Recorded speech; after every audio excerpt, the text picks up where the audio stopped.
Capítulo 1. La noche en que crucé medio mundo para volver con él, no llevaba dudas. Llevaba una maleta, un cuaderno viejo con una promesa escrita a mano y el corazón lleno de esa fe absurda que solo se tiene cuando una ama de verdad. No le había dicho a nadie que regresaba. Quería verlo primero a él. Quería aparecer frente a Tomás sin avisar, mirarlo a los ojos y decirle que ya no quería seguir amándolo a través de una pantalla, que me había equivocado, que todavía estaba a tiempo de volver a casa. Tomé un taxi desde el aeropuerto directo al laboratorio. Ni siquiera pasé por casa de mi madre. No llamé a Inés. No me di tiempo para pensar. La ciudad olía a lluvia vieja, a asfalto mojado, a recuerdos que nunca terminan de irse. Durante el trayecto imaginé la escena 1000 veces. Él saldría. Me vería. Sonreiría. Yo soltaría la maleta. Él vendría hacia mí. Todo lo que se había roto en la distancia encontraría por fin una explicación. Pero cuando llegué, lo vi antes de que él me viera a mí. Tomás salió por la puerta lateral con la bata doblada sobre el brazo. Durante un segundo sentí alivio. Ahí estaba. Más serio, más cansado, pero ahí. Mi historia. Mi casa. El hombre por el que yo había vuelto. Entonces salió ella. Valeria. Se acercó demasiado. Le tocó el brazo con una confianza que no dejaba espacio para la duda. Tomás no se apartó. Yo me quedé inmóvil detrás de una columna, con la maleta en una mano y la respiración detenida. Y luego se besaron. No fue un error. No fue una confusión. No fue un beso rápido nacido del cansancio. Fue un beso tranquilo, cómodo, conocido. Un beso que solo ocurre cuando ya no hay nada que preguntar. Sentí que el cuerpo entero se me vaciaba. Y aún así, lo peor no fue el beso. Valeria se apartó apenas y le preguntó en voz baja. ¿Y si ella vuelve? Y Tomás respondió, con una calma que todavía hoy me duele recordar. Clara no va a volver. Después añadió. Eso ya terminó hace tiempo. Yo estaba ahí. A pocos metros. Empapada. Con 11 horas de vuelo en el cuerpo. Con un cuaderno en la mochila donde él mismo había escrito que me esperaría. Y en ese instante entendí la verdad más cruel de mi vida. Yo sí había vuelto. La única que había cumplido la promesa era yo. Capítulo 2. Tomás no era cualquier hombre. No era una historia bonita que llegó a mi vida y luego se fue. Era mi infancia, mi costumbre, mi primer amor y la única persona a la que le había creído de verdad cuando hablaba del futuro. Nos conocimos de niños. Yo tenía 11 años y salía del colegio siempre con cara de pelea.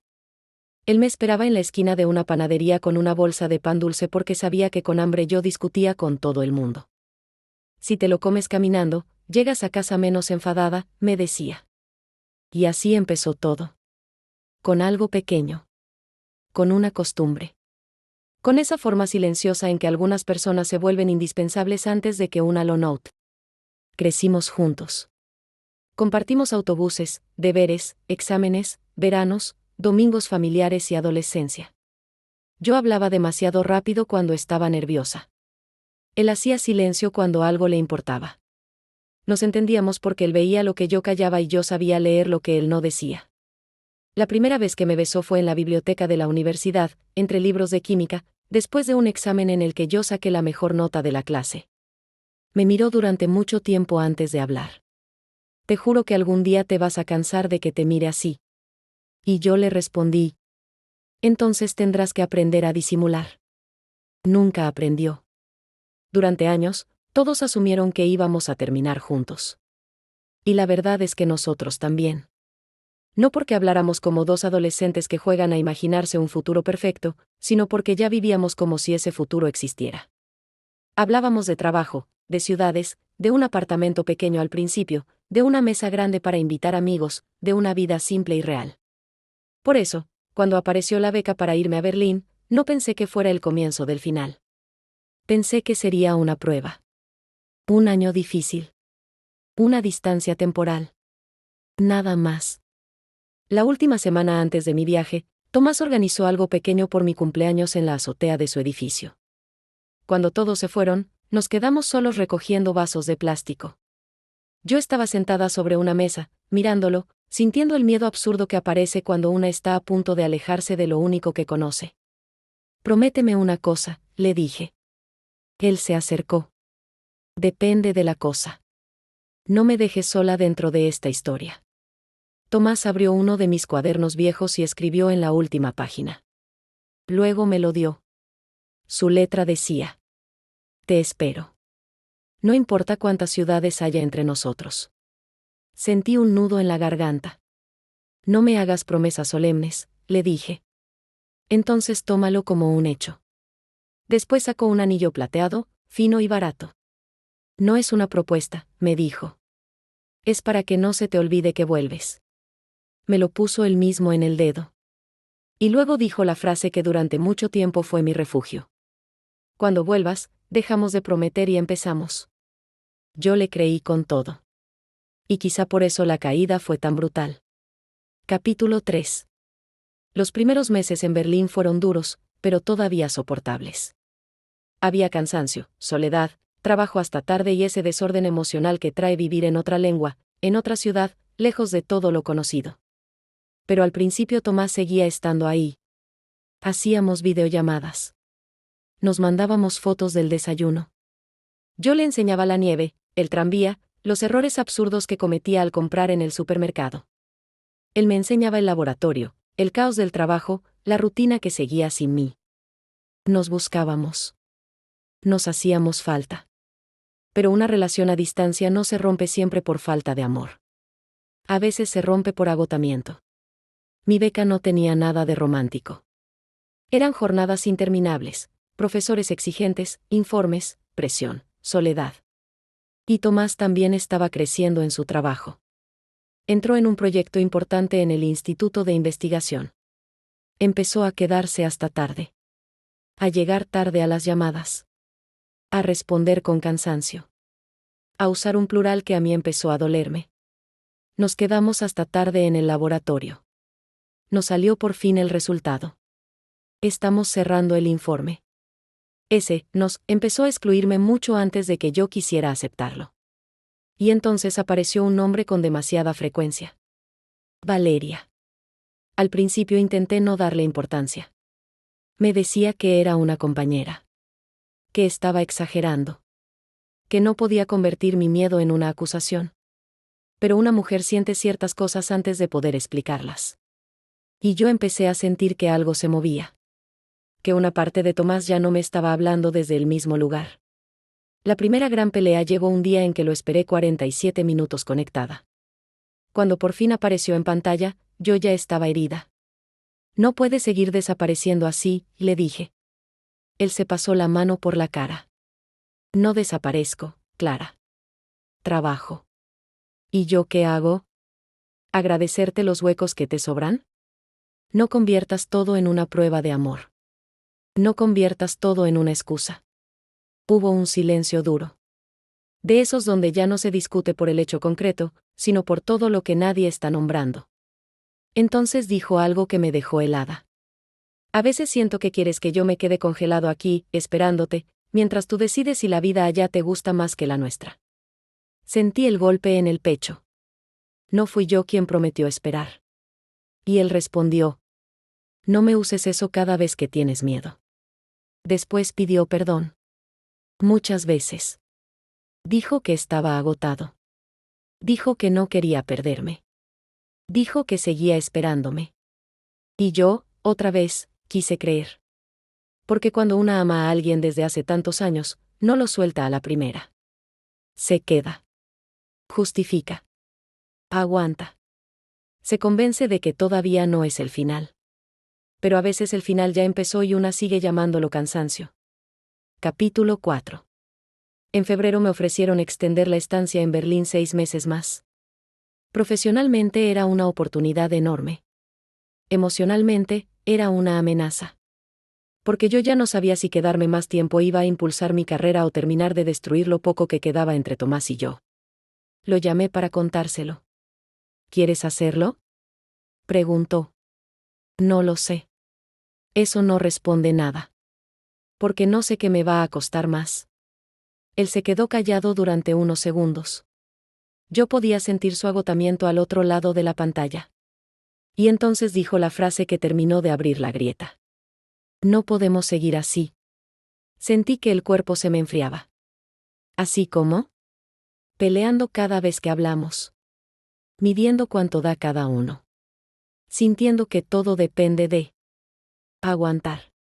Eso no empezó por mí sola. Nunca dije que sí. Pero lo piensas. Otra vez el silencio. Y al final, sin mirarme bien, dijo. Quizá necesitamos tiempo. Ese fue el verdadero principio del final. No la traición. No el beso. La cobardía. Porque una relación herida todavía puede salvarse con verdad. Lo que la mata de verdad es ese lugar intermedio donde uno de los dos deja de sostener, pero tampoco se atreve a soltar con honestidad. Horas después me mandó audios pidiendo perdón. Dijo que había hablado desde el cansancio. Que no quería perderme. Que seguía esperándome. Que cuando terminara el semestre podríamos respirar y arreglarlo. Yo escuché esos audios una y otra vez. Y entonces tomé la decisión más impulsiva y más sincera de mi vida. Rechacé la extensión. Compré un billete de regreso.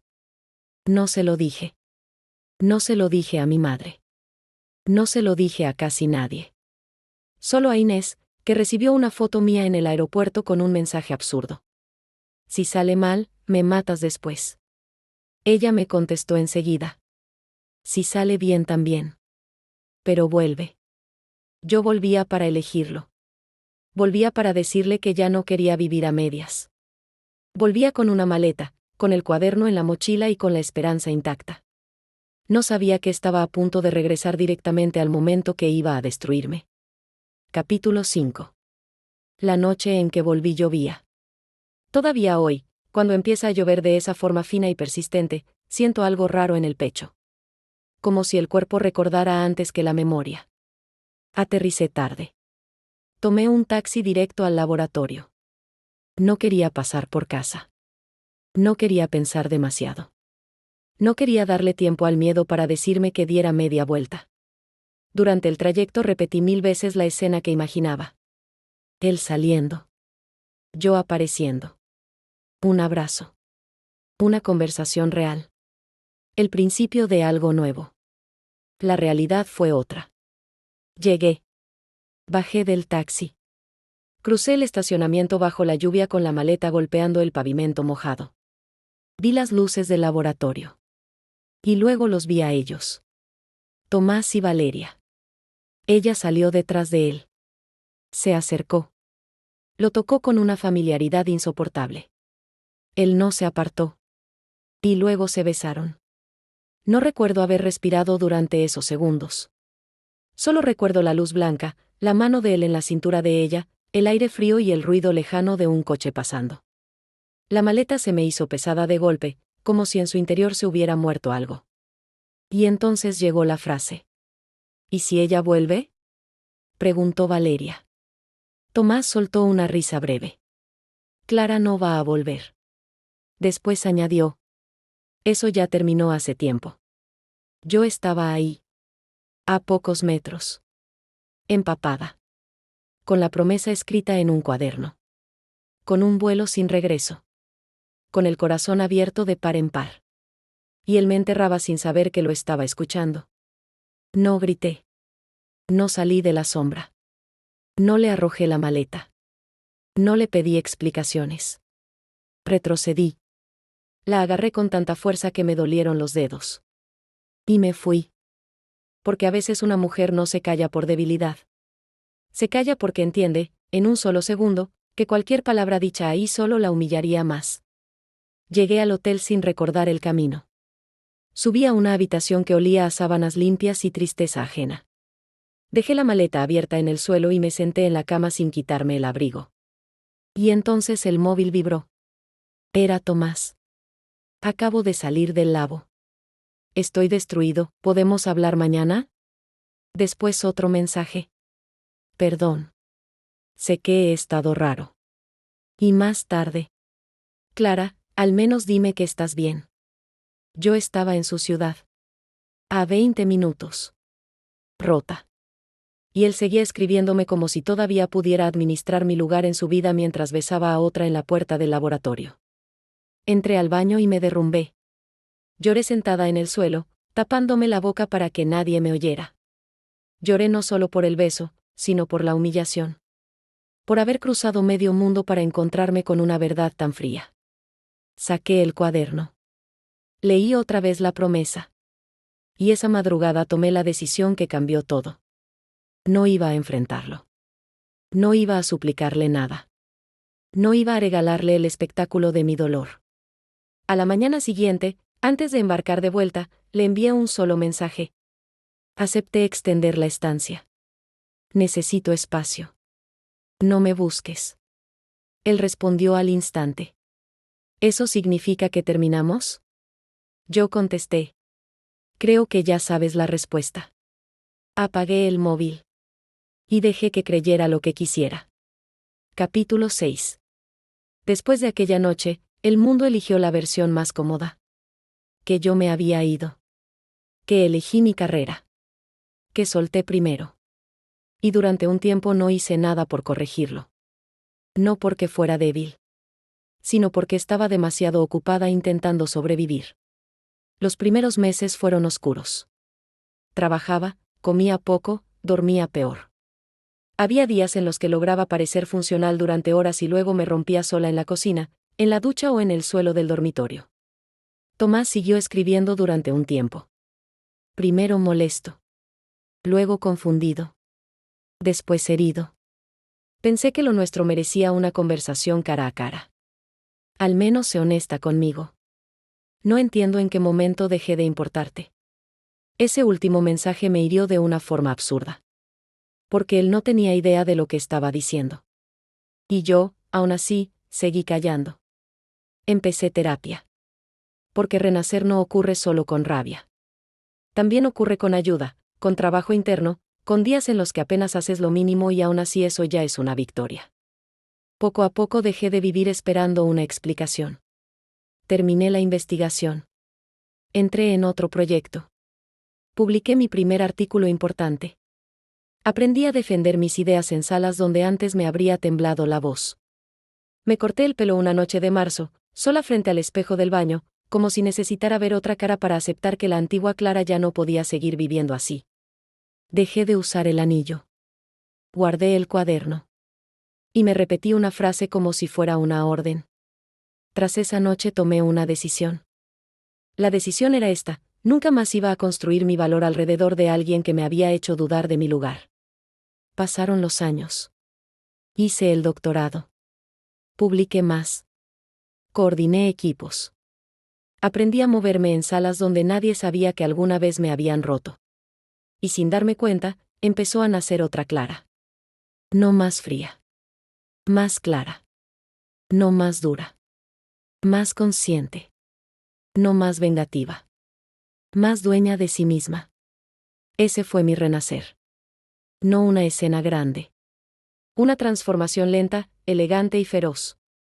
Ya no quería volver para que alguien me eligiera. Quería convertirme en una mujer que nunca más tuviera que mendigar claridad.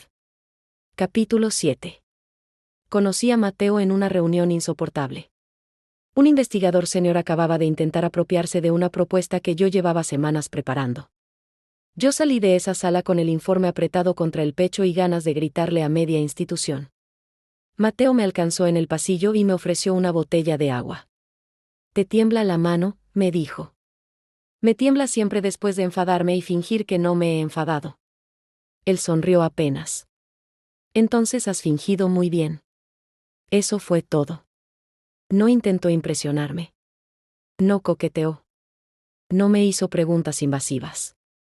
Solo se quedó cerca de una forma tranquila. Y esa tranquilidad me desarmó más que cualquier frase bonita. Con el tiempo empezamos a coincidir más. Reuniones, viajes, cafés después del trabajo, conversaciones largas sin esfuerzo. Mateo no me prometía nada. Y quizá por eso empecé a creerle. Si decía que llegaba, llegaba. Si veía que yo estaba al límite, no me exigía explicaciones. Solo preguntaba: ¿quieres aire o compañía? No quiso arreglar mi pasado. No compitió con mis heridas. No trató de convertirse en héroe. Y eso, para una mujer que había sido traicionada por alguien que decía amarla, era una forma nueva de seguridad. A su lado descubrí algo importante. La paz también puede parecerse al amor. No fue inmediato. No fue fácil. Me costó dejarme querer sin miedo. Me costó no comparar. Me costó aceptar que alguien pudiera estar sin esconder doble fondo. Pero Mateo fue paciente. Y mientras mi vida se volvía más sólida, también se volvía más mía. Hasta que un día llegó el correo que abrió la última puerta del pasado. Mi antigua universidad me invitaba a volver como ponente principal en un gran congreso internacional. Querían que presentara el trabajo que había construido en todos esos años. Querían que volviera no como la chica que se fue, sino como la profesional que regresaba triunfando. Cuando vi el nombre de mi ciudad en la pantalla, supe que no iba a ser solo un viaje de trabajo. Iba a ser una prueba. Y Tomás iba a estar allí. Se lo conté a Mateo. No me preguntó si quería que él fuera a vigilar a nadie. Me dijo algo mucho mejor. Si vas, no tienes que ir sola. Eso era él. Presencia. No control. Inés me llamó en cuanto supo que volvía.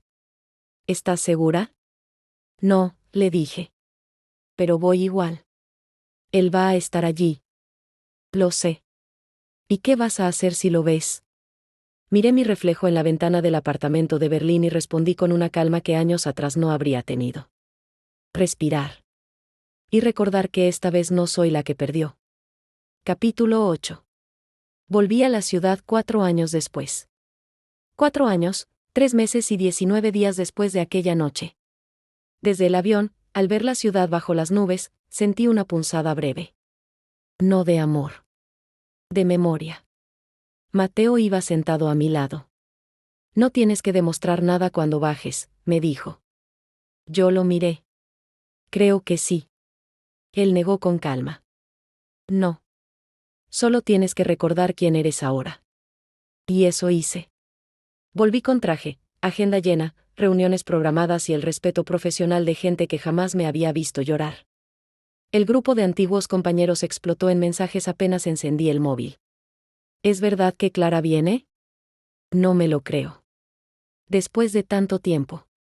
Y entre todos apareció uno privado. Bienvenida a casa. Tomás. No respondí. Al día siguiente di mi ponencia ante un auditorio lleno. Hablé durante 40 minutos de datos, alianzas, resultados y todo lo que construí después de que mi vida se rompiera sin que nadie aplaudiera el proceso. Cuando terminé, hubo aplausos. Y al bajar del escenario, lo vi. Tomás. Esperándome con una mezcla extraña de admiración, desconcierto y culpa. Hola, Clara. Hola, Tomás. Me felicitó por la exposición. Yo le di las gracias. Él intentó encontrar una conversación más íntima. Yo no se la di. Porque la Clara de antes habría llenado los silencios. La de ahora no. Más tarde, en la recepción del hotel, vi también a Valeria. Más seria. Más apagada. Ya no estaba con él. Y su sola presencia me confirmó algo que yo llevaba años sospechando: lo de aquella noche no fue un accidente. Fue el resultado de una distancia mal manejada, de una cobardía larga, de demasiadas cosas que nadie quiso nombrar a tiempo. Tomás quería hablar. Yo no tenía prisa.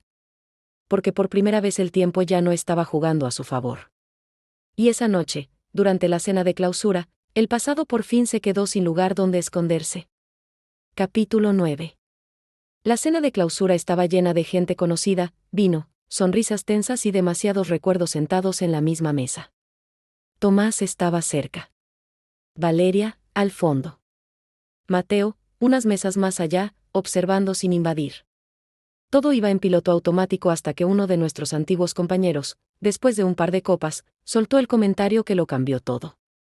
Lo vuestro sí que fue un drama, dijo riéndose. Todos pensábamos que acabaríais casándoos, y de repente Clara decidió que Europa era más importante. Hubo sonrisas incómodas. Miradas bajas. La vieja versión de la historia estaba otra vez sobre la mesa. Y yo ya no era la mujer que iba a callarse para proteger a quien la había traicionado. No, dije. La mesa entera se quedó quieta. Europa no fue más importante. La gente solo prefirió creer la versión más cómoda. Nadie se movió. Tomás me miró con una rigidez que me confirmó que ya intuía el golpe. Yo seguí. Yo sí volví. Volví en secreto la noche que aterricé. Fui directa desde el aeropuerto al laboratorio. Llevaba una maleta. Un cuaderno. Y todavía creía que podía salvar lo nuestro. Ahora sí, el silencio era total. Y entonces dije la frase que llevaba 4 años guardando. Pero cuando llegué, te encontré besando a otra mujer en la puerta. Y antes de irme, te escuché decir algo que nunca olvidé. Miré a Tomás. Clara no va a volver. Se quedó sin color. Valeria bajó la vista. Alguien soltó el aire al fondo. Y yo dije lo único que importaba. La única que cumplió la promesa fui yo. Tomás se puso de pie sin saber qué hacer con las manos, ni con la cara, ni con el derrumbe de su propia historia. Clara, yo. Levanté una mano. No. Esta vez me escuchas tú. Mi voz no tembló. Durante años todos pensaron que yo me había ido porque así era más fácil. Pero no fue así. Yo volví. Y tú ya estabas eligiendo otra cosa. Me levanté. No era venganza. Solo tenía que decir la verdad. Y me fui. Sin gritar. Sin llorar. Sin temblar. A la salida del salón, Mateo ya estaba esperándome. No me preguntó nada.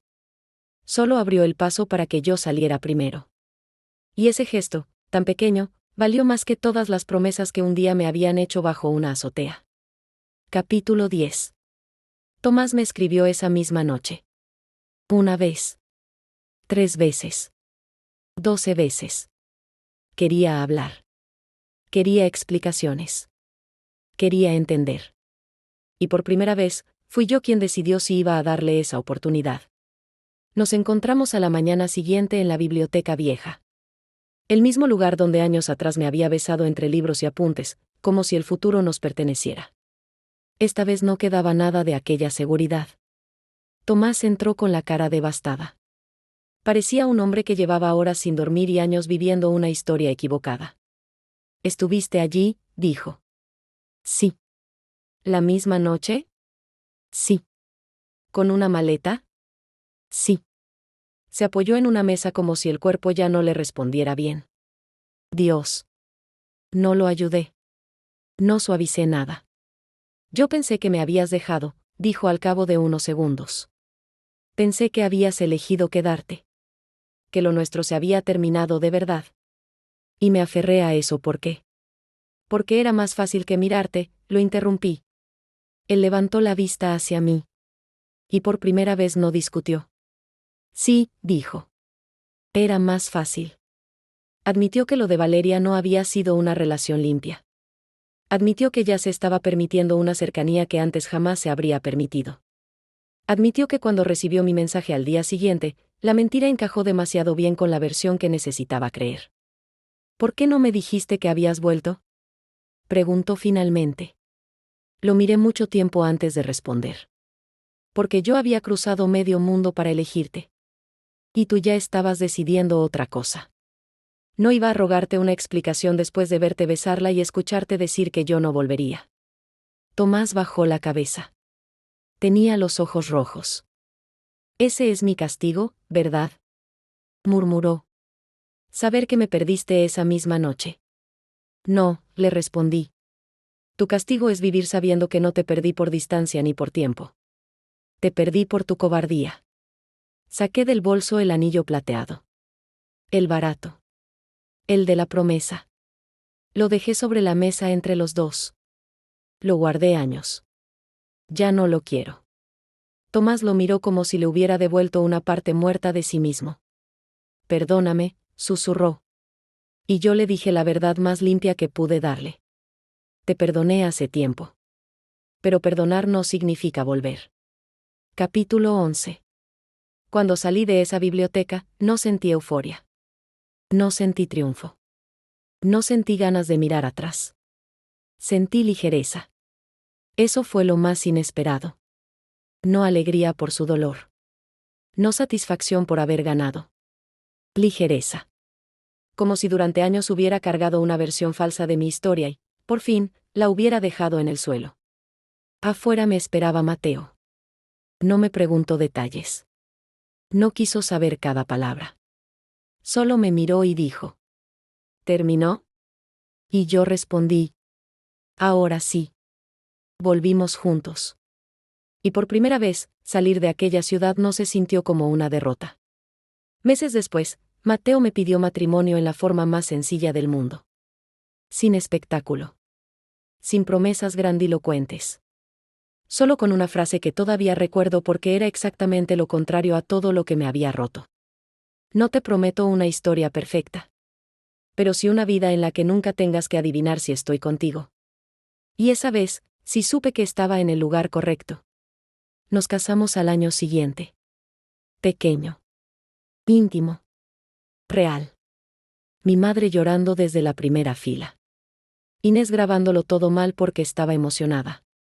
Mateo mirándome como si no hiciera falta que el mundo entero entendiera nada más.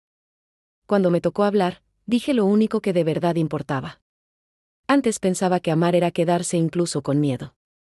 Hoy sé que amar de verdad es no hacer que la otra persona viva dudando de su lugar. No volví a ver a Tomás a solas. Supe cosas sueltas. Que trabajaba demasiado. Que estaba más callado. Que durante un tiempo no pudo pasar por la entrada del laboratorio sin detenerse un instante. No me hizo falta confirmarlo. Porque el verdadero castigo ya estaba hecho. La verdad. La verdad de saber que no me perdió porque yo elegí otra vida. Me perdió porque cuando yo volví para amarlo, él ya estaba traicionando la nuestra. Capítulo 12. Años después volví sola a la universidad para una visita breve. Caminé hasta el edificio del laboratorio al atardecer. Las puertas ya no eran las mismas. La fachada estaba renovada. Las luces seguían siendo blancas y frías. Me quedé de pie en el mismo sitio donde una vez se me partió la vida. Esperé sentir rabia. No llegó. Esperé sentir nostalgia. Tampoco. Lo que sentí fue compasión. Por la chica que había llegado con una maleta, con miedo, con amor, con esperanza, pensando que todavía estaba a tiempo de salvar algo. Si pudiera abrazarla ahora, le diría esto. No te avergüences de haber vuelto. No te avergüences de haber amado así. El error no fue tuyo por creer. El error fue de quien recibió tu amor y no supo estar a la altura. Mientras me iba de allí, con el teléfono vibrando dentro del bolso porque Mateo me preguntaba si quería pan dulce de camino a casa, entendí por fin la verdad más importante de toda esta historia. Tomás dijo que me esperaría. No supo hacerlo. Yo crucé medio mundo para volver con él. Y aquella noche, bajo la lluvia, perdí para siempre la versión de mí que todavía creía en promesas vacías. Pero gané algo mejor. Me gané a mí misma. Mi segunda vida. Mi renacer. Mi paz. Porque tras esa noche tomé una decisión. No volver a callar donde me humillaron. No volver a mendigar claridad. No volver a confundir amor con costumbre. Y si tú también estás escuchando esta historia con una herida todavía abierta, recuerda algo. A veces perder a la persona equivocada no es una tragedia. Es el comienzo de tu renacer. Si te gustan estas historias de traición, renacer y justicia silenciosa, suscríbete al canal y déjame en los comentarios qué habrías hecho tú si hubieras estado en mi lugar.